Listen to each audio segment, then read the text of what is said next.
What's up guys, Dakota back with another video today. A huge announcement was made today involving Drazah. Apparently the sources have released which team he will be joining this year, and it might come as a big shock to some of the fans in the community. Let's not waste any time and get right into it.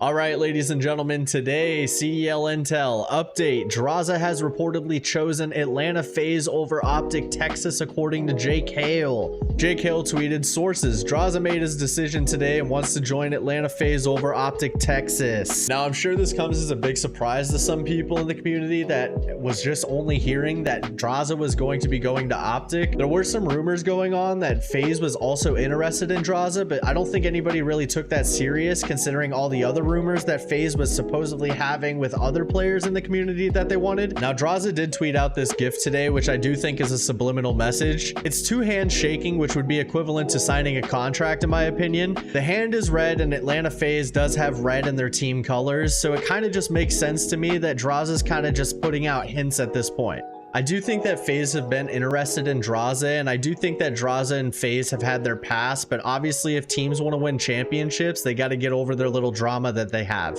I do think that Drazah and Simp will hash out any little beef that they did have prior to this. Now something funny that I did see Kenny post was this little gif. It was said that you would destroy the Sith, not join them, and that kind of goes to what I was just saying about them having beef in the past and Drazah and FaZe just simply not getting along. I do think that FaZe wanted Drazah from the get-go, so I want to say that they did whatever it took to get him on the team. And there's a lot of talk going on in the community that Drazah is one of the best free agents on the market and would approve any team that he would get on. This take from Jacob sums up how a lot of people feel in my opinion. Whoever gets Drazah wins Rostermania. Now I do think Optic had Pred from the get-go, and Pred and Drazah would have made a hell of a duo together, but I do think that FaZe wanted to stop that from happening. I do think the guys on FaZe also wanted to play with Drazah considering they know that Drazah is a hell of an AR, and that's exactly what they need right now. Now I think the big question is, if Optic isn't getting Drazah, who are they picking up? I think everybody at this point is kind of speculating Sib going to Optic considering Pred and Sib were the duo last year on Seattle. The chemistry would really carry over from last year. I don't really know who Optic would have their eye on besides Sib at this point considering Envoy's going to Ultra, Drazah's going to FaZe. I guess Optic could possibly pick up Clayster in my opinion. Clayster is, you know, he's got that knowledge to bring to the table, but I just don't know if Clayster is playing at that top level that they're looking for. I really think they need a Sib type player, and Pred and Sib, like I said, have had that chemistry in the past, and I do think they would mesh very well together. I know there was talks of Sib going to FaZe possibly, but at this point, it's pretty much set in stone that Drazah is going to FaZe. Sib really showed last season that when he's on a good squad, he can really slay out, and I think if you put him with a team like Optic that has Dashy, Shotzi, Pred, and then Sib, I think that team would be pretty deadly. Now, I know there's a bunch of free agents on the market, and I know that Sib isn't the only one on the market, but I do think that it would just make the most sense. Another thing I want to cover today, Cdl Scrim Intel. It's very unlikely Scrap to FaZe is possible, with one source saying Ultra have never had discussions about moving Scrap ever. I also understand Envoy is either already signed or is very close with Toronto Ultra. Now, I don't think Scrap was ever in talks about being released within the Ultra camp. I don't know why anyone would ever want to get rid of the Rookie of the Year and the season that he just had, considering they just got second at Champs. I know it wasn't first, but Rookie of the Year and second at Champs coming in from Challengers last season, it's a hell of a player in my opinion.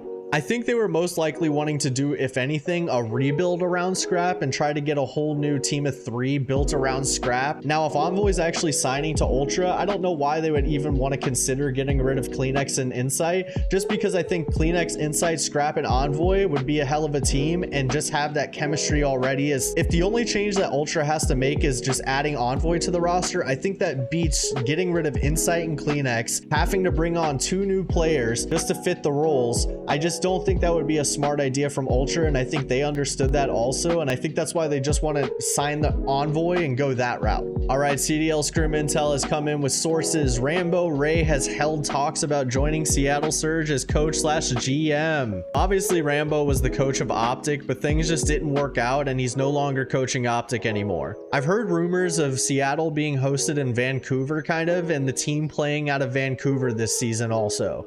Rambo Ray, being a former champion, could really come into any squad and help them out detrimentally just because of his coaching abilities. He's been in the league so many years, and at this point he's basically just a veteran within the Call of Duty community that I don't know why any team wouldn't want Rambo as a coach. If Seattle can get Rambo, that would be a huge plus for them, considering they really don't have a coaching squad anymore, and if they can pull Rambo as their first coach slash GM, that would be phenomenal for them. I think it would make the players comfortable getting signed to an org knowing that they have a veteran coach beside them. All right, last up today, we have a tweet from the rotation. Miami Heretics coming soon. Team logo, jersey, gun camo, and character skin are all ready to go for Miami Heretics. Just a matter of time. Now, as you can see here, I don't know if you really can, I'm repping the Florida Mutineers shirt, considering I am out of Florida. I am sad for Florida Mutineers to go. I don't know if they're keeping the same logo or anything. I don't think they are, but I do love Florida Mutineers, and I will miss the org. Being from Florida, I am excited to see this new Florida team though. I do know that it's going to consist of all Spanish players. And I do know that Miami Heretics was around for a little bit. I don't know the era, I forget. Please don't batter me for this, but I do know Miami Heretics was around for a little bit and they did place well. Now, just because they were around doesn't mean that, you know, this season they are going to place well just because it's Miami Heretics. It is going to involve practice, hard work, and dedication from the players. My only concern for Miami would be that they're picking up 3 Challengers players and only keeping Vickle. Now, I know there's many great players within the Challengers community, but something about going straight into the league from Challengers can sometimes be very difficult for some of these players. Not everybody coming from Challengers is going to be a scrap example and just go right to the top, basically. And as you can see here, they have changed their description to be Spanish, and it kind of just fits what they're trying to go for. All right, guys, thank you so much for tuning into this video today. I really do appreciate all the support recently, especially on my last video. I did not expect it to get as many views as I did, so I really do appreciate you from the bottom of my heart. If you're new to the channel, please don't forget to hit that subscribe and like button and turn notifications on so you never miss when I upload a video. Peace.